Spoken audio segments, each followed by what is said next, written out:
क्या तुमने कभी किसी देजा वू का अनुभव किया है?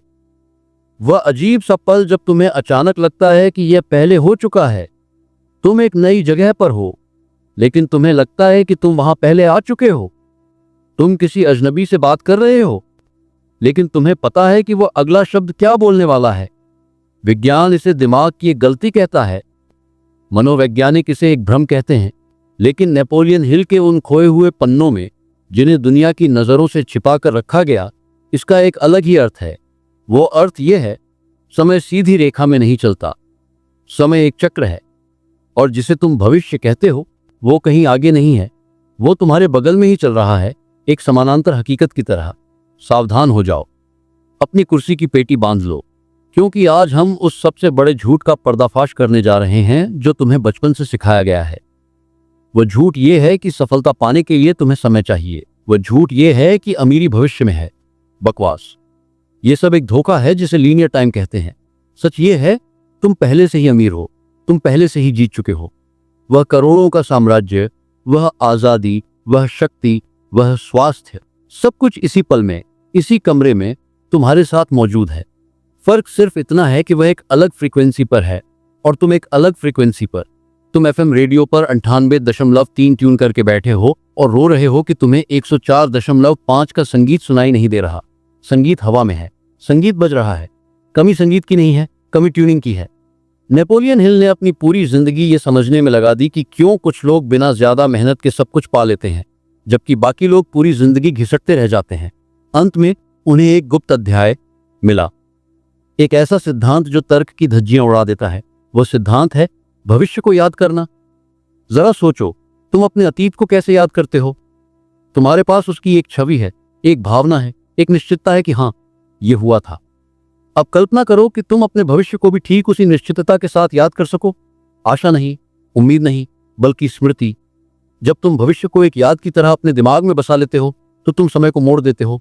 तुम ब्रह्मांड को एक ऐसा सिग्नल भेजते हो जिसे रिजेक्ट करना उसके लिए असंभव हो जाता है। तुम्हें लगता है कि तुम एक लाइन में खड़े हो और तुम्हारी बारी कभी भविष्य में आएगी। इसे वेटिंग रूम सिंड्रोम कहते हैं। 99% लोग वेटिंग रूम में बैठे हैं। वे इंतजार कर रहे हैं सही समय का, सही अवसर का, अर्थव्यवस्था के ठीक होने का या अपनी किस्मत बदलने का। और इसी इंतजार में वे बूढ़े होकर मर जाते हैं। वेटिंग रूम में कोई चमत्कार नहीं होता। चमत्कार तब होता है जब तुम उस लाइन से बाहर निकलकर सीधे दरवाजे के अंदर घुस जाते हो और कहते हो, मैं आ गया, ये मेरा है। तुम एक बीज को देखो। जब तुम एक बरगद का बीज हाथ में लेते हो, तो क्या तुम कहते हो कि यह भविष्य में पेड़ बनेगा? एक वनस्पति शास्त्री कहेगा, नहीं, वह पेड़ उस बीज के अंदर अभी मौजूद है। उसकी जड़ें, उसका तना, उसके पत्ते, सब कुछ उस नन्हे से बीज के अंदर एक ब्लूप्रिंट के रूप में कैद हैं। उसे बाहर से कुछ नहीं चाहिए, उसे सिर्फ सही वातावरण चाहिए अपने आप को प्रकट करने के लिए। तुम वो बीज हो। तुम्हारी अमीरी, तुम्हारी महानता, तुम्हारी विरासत, सब कुछ तुम्हारे डीएनए में, तुम्हारी आत्मा के ब्लूप्रिंट में अभी मौजूद है। तुम उसे बना नहीं रहे हो, तुम उसे खोल रहे हो। लेकिन समस्या यह है कि तुम एक माली की तरह नहीं, बल्कि एक भिखारी की तरह सोच रहे हो। तुम ब्रह्मांड से भीख मांग रहे हो, हे भगवान, मुझे अमीर बना दो। और ब्रह्मांड तुम्हें देखता है और कहता है, मूर्ख, मैंने तुझे खजाना देकर भेजा है और तू चिल्लर मांग रहा है। जब तुम मांगते हो तो तुम ये घोषणा करते हो कि तुम्हारे पास नहीं है। मांगना अभाव का प्रमाण है, और अभाव की भावना सिर्फ और अधिक अभाव को आकर्षित करती है। ये क्वांटम फिजिक्स का नियम है। तुम्हें मांगना बंद करना होगा, तुम्हें दावा करना होगा। इतिहास के पन्नों को देखो। निकोला टेस्ला, जिन्होंने उस बिजली का आविष्कार किया जिससे आज तुम्हारी दुनिया रोशन है, जब उनसे पूछा गया कि वे आविष्कार कैसे करते हैं, तो उन्होंने कहा, मैं उन्हें बनाता नहीं हूं, मैं उन्हें अपने दिमाग में पूरी तरह से तैयार देखता हूं। मैं उन्हें चलाकर देखता हूं, उनकी कमियों को सुधारता हूं, और जब वे मेरे दिमाग में एकदम सही काम करने लगते हैं, तब मैं उन्हें हकीकत में बनाता हूं। टेस्ला भविष्य का इंतजार नहीं कर रहे थे, वे भविष्य में जा रहे थे, उसे देख रहे थे और उसे खींचकर वर्तमान में ला रहे थे। उनके लिए वह मशीन पहले ही बन चुकी थी, इससे पहले कि उन्होंने पहला पेच भी कसा हो। यह है नेपोलियन हिल का सबसे गहरा रहस्य। कल्पना भविष्य का प्रीव्यू नहीं है, यह हकीकत का निर्माण है। लेकिन तुम्हारा दिमाग एक समय रक्षक की तरह काम करता है। वो तुम्हें बार बार तुम्हारी वर्तमान वास्तविकता दिखाता है। वो कहता है, देख, तेरी जेब खाली है, देख, तेरा बैंक अकाउंट माइनस में है, देख, लोग तुझ पर हंस रहे हैं। ये 3D रियलिटी है, ये एक जाल है, ये एक आईना है जो तुम्हें सिर्फ तुम्हारी पुरानी परछाई दिखा रहा है। जो लोग इस आईने को सच मान लेते हैं, वे फंस जाते हैं। वे अपनी वर्तमान परिस्थितियों को अपना भविष्य मान लेते हैं। तुम्हें 4D रियलिटी में जीना सीखना होगा। 4D रियलिटी वो है जहां समय का कोई अस्तित्व नहीं है, वहां सब कुछ अभी है। जब तुम अपनी आंखें बंद करते हो और खुद को उस राजा के रूप में देखते हो जो तुम बनना चाहते हो, तो उस पल में, उस नैनो सेकंड में तुम सचमुच वो राजा बन जाते हो। तुम्हारे न्यूरॉन्स को नहीं पता कि ये सच है या कल्पना, वे उसी तरह फायर करते हैं जैसे वे असलियत में करेंगे। तुम्हारा शरीर वही रसायन छोड़ता है जो जीत के समय छोड़ता है, और उस पल में तुम ब्रह्मांड के साथ एक समझौता साइन कर लेते हो। ये समझौता कहता है ये हो चुका है। अब सवाल ये है, अगर ये हो चुका है तो ये दिख क्यों नहीं रहा, ये भौतिक रूप में क्यों नहीं आया? क्योंकि बफर टाइम नाम की एक चीज होती है। जैसे जब तुम ऑनलाइन कोई फाइल डाउनलोड करते हो तो क्लिक करते ही वो डाउनलोड नहीं होती, एक लोडिंग बार चलता है। फाइल वहां है, सर्वर पर है, आ रही है। अगर तुम लोडिंग बार को देखकर कंप्यूटर को बंद कर दोगे और कहोगे अरे ये तो आया ही नहीं, तो तुम फाइल को खो दोगे। ज्यादातर लोग यही करते हैं, वे अपने अदर सेल्फ को एक्टिवेट करते हैं, वे विजुअलाइज करते हैं, लेकिन जब अगले दिन परिणाम नहीं दिखता तो वे अपनी पुरानी गरीब मानसिकता में वापस लौट जाते हैं। वे डाउनलोड को कैंसिल कर देते हैं। तुम्हें उस लोडिंग बार के दौरान अपने विश्वास को हिलाना नहीं है। तुम्हें जानना है कि पार्सल रास्ते में है। तुम्हें बार बार दरवाजे पर जाकर चेक करने की जरूरत नहीं है। तुम्हें एक मानसिक समय यात्री बनना होगा। इसका मतलब है कि तुम्हें अपने दिन का बड़ा हिस्सा भविष्य की यादों में बिताना होगा। ये पागलपन लग सकता है, दुनिया तुम्हें पागल कहेगी। वे कहेंगे ये ख्याली पुलाव पका रहा है। उन्हें कहने दो। राइट बंधुओं को भी पागल कहा गया था जब वे लोहे को उड़ाने की बात कर रहे थे। अर्नोल्ड श्वार्ज़नेगर को भी पागल कहा गया था जब वे एक ऑस्ट्रियाई गांव से निकलकर अमेरिका का सबसे बड़ा बॉडी बिल्डर, सबसे बड़ा एक्टर और फिर गवर्नर बनने की बात कर रहे थे। अर्नोल्ड ने अपनी किताब में लिखा है, मैं मिस्टर यूनिवर्स बनने का सपना नहीं देख रहा था। मैंने खुद को स्टेज पर ट्रॉफी पकड़े हुए इतनी स्पष्टता से देखा कि मुझे लगा कि वो हो चुका है। मुझे बस वहां पहुंचने की औपचारिकता पूरी करनी थी। ध्यान दो, औपचारिकता। जब तुम जानते हो कि जीत पक्की है तो मेहनत संघर्ष नहीं रहती। मेहनत एक औपचारिकता बन जाती है। तुम जिम इसलिए नहीं जाते कि तुम बॉडी बनाना चाहते हो, तुम जिम इसलिए जाते हो क्योंकि तुम मिस्टर ओलंपिया हो, और मिस्टर ओलंपिया जिम मिस नहीं करते। ये पहचान का बदलाव है। तुम अभी एक अभिनेता हो जो एक गरीब आदमी का रोल प्ले कर रहा है, और तुम अपने रोल में इतना खो गए हो कि तुम भूल गए हो कि तुम असल में कौन हो। तुम्हें कट बोलना होगा, तुम्हें स्क्रिप्ट फाड़नी होगी, तुम्हें उस निर्देशक की कुर्सी पर बैठना होगा जो तय करता है कि अगला सीन क्या होगा। तुम्हारी हकीकत तुम्हारे विश्वास का प्रतिबिंब है, लेकिन ये वो विश्वास नहीं है जो कहता है मुझे यकीन है कि एक दिन होगा। नहीं, ये वो विश्वास है जो कहता है ये है। बाइबल में एक लाइन है, विश्वास उन चीजों का प्रमाण है जो दिखाई नहीं देती। प्रमाण, सबूत। तुम्हारा विश्वास ही वो सबूत है जिसकी तुम तलाश कर रहे हो। बाहर सबूत मत ढूंढो, बाहर सिर्फ राख है, आग अंदर है। जब तुम इस पहले ही हो चुका है कि मानसिक अवस्था में आ जाते हो तो तुम्हारा डर गायब हो जाता है। डर हमेशा भविष्य का होता है। क्या होगा अगर मैं फेल हो गया? लेकिन अगर तुम जानते हो कि तुम पहले ही जीत चुके हो तो फेल होने का डर कैसा?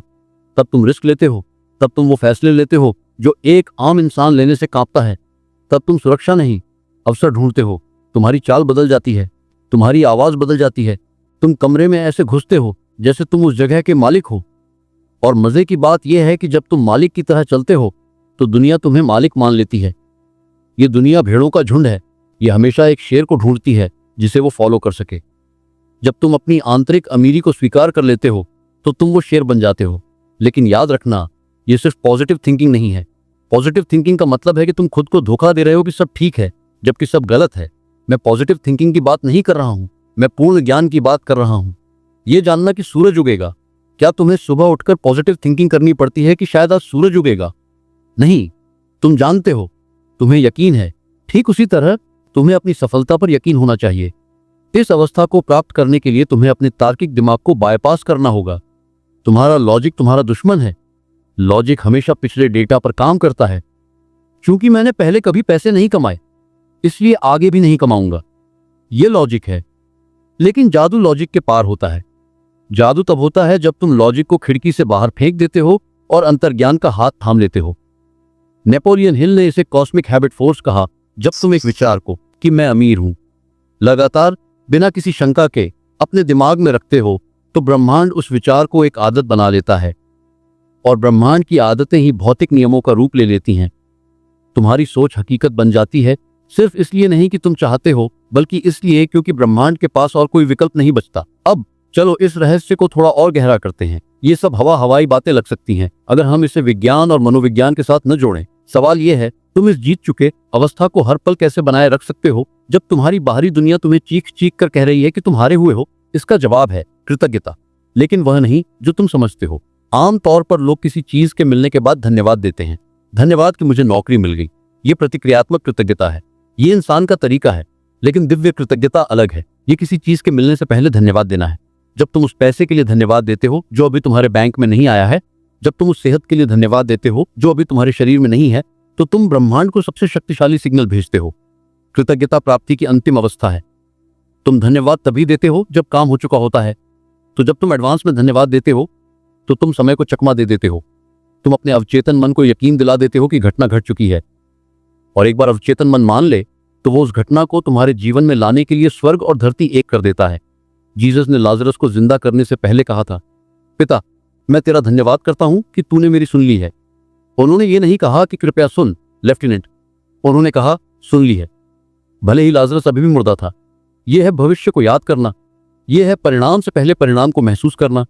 तुम्हें अपने दिन की शुरुआत इच्छाओं की लिस्ट से नहीं, बल्कि कृतज्ञता की लिस्ट से करनी होगी। लेकिन उन चीजों के लिए नहीं जो तुम्हारे पास हैं, बल्कि उन चीजों के लिए जो आ रही हैं। धन्यवाद मेरे करोड़ों के बिजनेस के लिए। धन्यवाद मेरे शानदार जीवन साथी के लिए। इसे महसूस करो। अपनी आंखों में आंसू आने दो। जब तुम उस भविष्य की खुशी में आज रोते हो तो वह भविष्य खिंचकर तुम्हारे वर्तमान में आ जाता है। ये चुंबकत्व है। लेकिन सावधान रहो, तुम्हारा पुराना मैं, वह शैडो सेल्फ, तुम्हें वापस खींचने की कोशिश करेगा। वो कहेगा, तू पागल है, तू दीवारों से बात कर रहा है, देख तेरा किराया बाकी है। उस वक्त तुम्हें मानसिक द्वंद्व नहीं करना है, तुम्हें उससे लड़ना नहीं है। तुम्हें बस मुस्कुराना है और कहना है, यह पुराना डेटा है, यह बस गुजर रहा है। तुम्हें एक ऑब्जर्वर बनना होगा। क्वांटम फिजिक्स में ऑब्जर्वर इफेक्ट कहता है कि जब तुम किसी चीज को देखते हो तो वो बदल जाती है।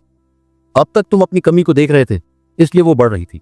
अब तुम्हें अपनी प्रचुरता को देखना है, भले ही वो अभी अदृश्य हो। सोचो ब्रूस ली के बारे में।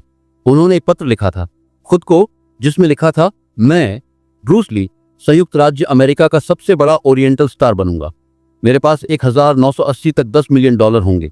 उन्होंने ये तब लिखा था जब उनके पास कुछ नहीं था। वो पत्र आज भी मौजूद है। क्या वो भविष्यवाणी थी? नहीं, वो एक आदेश था। उन्होंने अपनी वास्तविकता तय कर दी थी। उन्होंने भविष्य को याद कर लिया था। तुम्हें अपनी भाषा बदलनी होगी। शब्द सिर्फ आवाज नहीं है, वे स्पेल हैं, इसीलिए इसे स्पेलिंग कहते हैं। तुम अपनी दुनिया को अपने शब्दों से शापित कर रहे हो या आशीर्वाद दे रहे हो। मैं कोशिश करूंगा, यह कमजोर शब्द है। मैं चाहता हूं, यह कमी का शब्द है। मैं हूं, यह सृष्टि का सबसे शक्तिशाली शब्द है। मैं अमीर हूं, मैं स्वस्थ हूं, मैं अजय हूं। जब तुम मैं हूं कहते हो तो तुम अपनी पहचान पर मुहर लगाते हो। तुम ब्रह्मांड को बताते हो कि तुम्हारी जगह कहां है। लेकिन यहां एक पेच है, तुम सिर्फ बैठकर ओम का जाप करके अमीर नहीं बन सकते। हिल ने इसे इंस्पायर्ड एक्शन कहा था। जब तुम जीत चुके की अवस्था में होते हो तो तुम्हें काम करने की प्रेरणा मिलती है, लेकिन यह काम संघर्ष नहीं होता, यह फ्लो होता है। मजदूर सोचता है, मुझे काम करना पड़ेगा ताकि मुझे पैसा मिले। राजा सोचता है, मैं ये काम कर रहा हूं क्योंकि मैं यही हूं। एक लेखक लिखता है क्योंकि वो लेखक है, इसलिए नहीं कि उसे बनना है। एक व्यापारी व्यापार करता है क्योंकि वो व्यापारी है। जब तुम अपनी पहचान बदल लेते हो तो काम करना सांस लेने जैसा स्वाभाविक हो जाता है। तुम्हें खुद को धक्का नहीं देना पड़ता, तुम्हारा विजन तुम्हें खींचता है। तुम्हें अपने वातावरण को भी बदलना होगा। अगर तुम खुद को अमीर मानते हो लेकिन तुम कूड़ेदान में रहते हो तो तुम्हारे दिमाग में विरोधाभास पैदा होगा।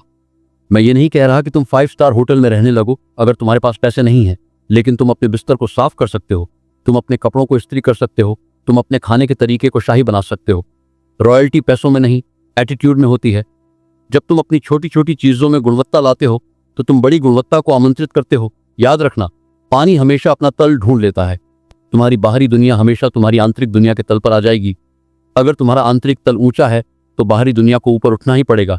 यह गुरुत्वाकर्षण जितना ही पक्का नियम है। अब एक बहुत ही महत्वपूर्ण बात, गुप्तता। जब तुम इस नई वास्तविकता का निर्माण कर रहे हो तो इसके बारे में ढिंढोरा मत पीटो। अपनी गर्भस्थ सफलता को दुनिया की नकारात्मक नजरों से बचाओ। जब बीज जमीन के नीचे होता है तो वो सबसे नाजुक होता है। अगर तुम उसे बार बार खोद कर सबको दिखाओगे तो वो मर जाएगा। उसे अंधेरे में, खामोशी में बढ़ने दो। नेपोलियन हिल ने इसे मास्टरमाइंड के साथ साझा करने को कहा था, लेकिन मूर्खों के साथ नहीं। अपने सपने उन्हें मत बताओ जो तुम्हारी हंसी उड़ाएं। अपनी नई पहचान उन्हें मत दिखाओ जो तुम्हें तुम्हारी पुरानी पहचान से आंकते हैं। बस बनो, उन्हें हैरान होने दो, उन्हें सोचने दो कि इसे क्या हो गया है। तुम्हारी खामोशी तुम्हारी शक्ति है। तुम्हें समय को मोड़ना सीखना है।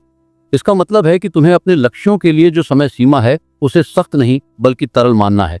हो सकता है तुम सोचो कि इसमें 5 साल लगेंगे, लेकिन अगर तुम अपनी फ्रीक्वेंसी सही कर लो तो ब्रह्मांड उसे 6 महीने में डिलीवर कर सकता है। इसे क्वांटम जंप कहते हैं। लीनियर सीढ़ियां चढ़ना बंद करो, लिफ्ट का बटन दबाओ, और वो लिफ्ट है तुम्हारा अटूट विश्वास। तुम्हारे जीवन में समस्याएं आएंगी, पहाड़ टूटेंगे, लेकिन जीत चुके वाला व्यक्ति उन समस्याओं को कैसे देखता है? वो उन्हें रुकावट नहीं मानता, वो उन्हें ट्विस्ट मानता है। जैसे किसी फिल्म में ट्विस्ट आता है तो फिल्म और रोमांचक हो जाती है। वो जानता है कि क्लाइमेक्स में जीत उसी की होगी, इसलिए वो डरता नहीं है, वो मुस्कुराता है। अच्छा, तो ये नई चुनौती है, चलो इसे भी देख लेते हैं। ये एटीट्यूड ही उसे अजेय बनाता है। सोचो उस सैनिक की तरह जो युद्ध के मैदान में उतर रहा है, लेकिन जिसके पास भविष्य से आया एक अखबार है जिसमें लिखा है कि युद्ध हम जीत चुके हैं। वो सैनिक कैसे लड़ेगा? क्या वो डरेगा? नहीं, वो पूरे जोश, पूरी ताकत और पूरी निडरता के साथ लड़ेगा। वो गोलियों के बीच नाचेगा। तुम्हें वही सैनिक बनना है। तुम्हारे पास वो अखबार है, वो तुम्हारा विजन है। तुम जानते हो कि अंत में तुम जीतोगे, तो फिर अभी डर कैसा? तो फिर अभी चिंता कैसी? जाओ और अपना खेल खेलो, न कि हारने से बचने के लिए, बल्कि जीतने के जश्न के रूप में। यह जीवन एक परीक्षा नहीं है, यह एक उत्सव है। लेकिन तुम उत्सव तभी मना पाओगे जब तुम्हें पता हो कि दावत का इंतजाम हो चुका है। और मैं तुमसे कह रहा हूं, दावत तैयार है, मेज सज चुकी है, अवसर परोसे जा चुके हैं। बस तुम्हें अपनी योग्यता का निमंत्रण पत्र लेकर अंदर जाना है। अब हम उस अंतिम सत्य की ओर बढ़ रहे हैं जो तुम्हें हमेशा के लिए बदल देगा। नेपोलियन हिल ने इसे कॉस्मिक कॉन्शियसनेस कहा था। यह वो अवस्था है जहां तुम और तुम्हारा लक्ष्य दो अलग अलग चीजें नहीं रह जाते। तुम और पैसा एक हो जाते हो, तुम और सफलता एक हो जाते हो। जब तक तुम सफलता का पीछा कर रहे हो, वो तुमसे दूर भागती रहेगी। शिकार हमेशा शिकारी से दूर भागता है। पीछा करना बंद करो, आकर्षित करना शुरू करो। फूल मधुमक्खी का पीछा नहीं करता, वो बस खिलता है, अपनी सुगंध बिखेरता है और मधुमक्खी खुद ब खुद आ जाती है। तुम्हें बस खिलना है, तुम्हें अपने सर्वोत्तम स्वरूप में आना है। तुम्हें समझना होगा कि अमीर होना एक बैंक बैलेंस नहीं है, ये एक अवस्था है। तुम गरीब होकर भी अमीर महसूस कर सकते हो, और तुम अरबपति होकर भी गरीब महसूस कर सकते हो। और मजे की बात यह है कि जो गरीब होकर अमीर महसूस करता है वो अंततः अमीर बन जाता है, लेकिन जो अमीर होकर गरीब महसूस करता है वो अंततः सब कुछ खो देता है। अपनी इमोशनल होम बदलो। ज्यादातर लोग चिंता, डर और तनाव के घर में रहते हैं। वे कभी कभी खुशी के होटल में जाते हैं, लेकिन वापस अपने चिंता के घर में लौट आते हैं। तुम्हें अपना पता बदलना होगा। कृतज्ञता और निश्चितता को अपना घर बनाओ। जब भी तुम भटको, वापस इसी घर में आ जाओ। तुम्हारी यादें तुम्हें धोखा देती हैं। वे तुम्हें बताती हैं कि तुम कल फेल हुए थे, लेकिन तुम्हारा भविष्य तुम्हें पुकार रहा है। किसकी सुनोगे? मरे हुए अतीत की या जीवित भविष्य की? भविष्य को याद करना एक कला है, इसे रोज प्रैक्टिस करो। रात को सोने से पहले अपने दिन को रिवाइंड करो, लेकिन वैसे नहीं जैसा वो गुजरा। उसे वैसे देखो जैसा तुम चाहते थे कि वो गुजरे। अगर आज तुम्हारी किसी से बहस हुई तो कल्पना में उसे बदल दो और देखो कि तुम दोनों हंस रहे हो। इसे नेविल गोडार्ड ने रिवीजन कहा था। जब तुम अपने दिन को रिवाइज करते हो तो तुम अपने अवचेतन मन में पड़े हुए बीजों को बदल देते हो। तुम कल की फसल को आज ही सुधार लेते हो। तुम समय के गुलाम नहीं हो, तुम समय के मालिक हो। तुम परिस्थितियों के उत्पाद नहीं हो, परिस्थितियां तुम्हारी सोच का उत्पाद हैं। इस शक्ति को पहचानो। यह आसान नहीं होगा। तुम्हारा पुराना मैं मरेगा और मौत हमेशा दर्दनाक होती है। तुम्हारे पुराने दोस्त छूटेंगे, तुम्हारी पुरानी आदतें चीखेंगी। तुम्हें लगेगा कि तुम पागल हो रहे हो, लेकिन याद रखना, एक तितली को भी कैटरपिलर का शरीर छोड़ते वक्त दर्द होता होगा, लेकिन क्या वो वापस रेंगना चाहेगी? नहीं। तुम उड़ने के लिए बने हो, रेंगना छोड़ो। तुम पहले से ही अमीर हो। यह वाक्य अपने दिल पर लिख लो। जब तुम दुकान पर जाओ और कुछ महंगा देखो तो यह मत कहो मैं इसे नहीं खरीद सकता, कहो मैं इसे खरीद सकता हूं, लेकिन अभी मैं इसे न खरीदने का विकल्प चुन रहा हूं। शक्ति चुनने में है। अपनी कंगाली को अपनी पसंद मत बनने दो। अपनी शक्ति को वापस लो। ब्रह्मांड तुम्हारे आदेश का इंतजार कर रहा है, लेकिन वो शायद और अगर की भाषा नहीं समझता, वो सिर्फ संकल्प की भाषा समझता है। आज अभी एक संकल्प लो। कहो मैं अब और इंतजार नहीं करूंगा। मैं अपनी विरासत को अभी इसी वक्त क्लेम करता हूं। तुम एक सोए हुए देवता हो। जागो, अपनी आंखों से नींद मलो और देखो तुम्हारे चारों ओर सोने की बारिश हो रही है। हवा में अवसर तैर रहे हैं, जमीन में हीरे दबे हैं। सब कुछ तुम्हारा है, सब कुछ हमेशा से तुम्हारा था। बस तुम कहीं और देख रहे थे। अब अपनी नजरें लक्ष्य पर रखो और तब तक मत हटाना जब तक कि वो हकीकत न बन जाए, क्योंकि ये बन रहा नहीं है, ये बन चुका है। क्या तुमने उस शिफ्ट को महसूस किया? क्या तुम्हें लगा कि समय की दीवारें थोड़ी हिल गई हैं? अगर हां, तो तुम जाग रहे हो, लेकिन इस जागृति को खोने मत देना। इसे अपनी नई सामान्य अवस्था बनाओ। अभी इसी वक्त सब्सक्राइब बटन को ऐसे दबाओ जैसे तुम अपनी नई वास्तविकता के दरवाजे को अनलॉक कर रहे हो। इस चैनल से जुड़ना सिर्फ एक सब्सक्रिप्शन नहीं है, ये उस 1% बिरादरी में शामिल होने का तुम्हारा टिकट है जो समय के आगे चलते हैं। और नीचे कमेंट बॉक्स में दुनिया को नहीं बल्कि अपने अवचेतन मन को एक अंतिम आदेश दो। ये कोई आशा नहीं है, ये एक तथ्य है। लिखो, ये पहले ही हो चुका है। इस कमेंट को लिखो और अपनी जीत पर मुहर लगा दो। भविष्य अब भविष्य नहीं रहा, वह अभी है। जाओ और अपनी सल्तनत संभालो। जय हिंद।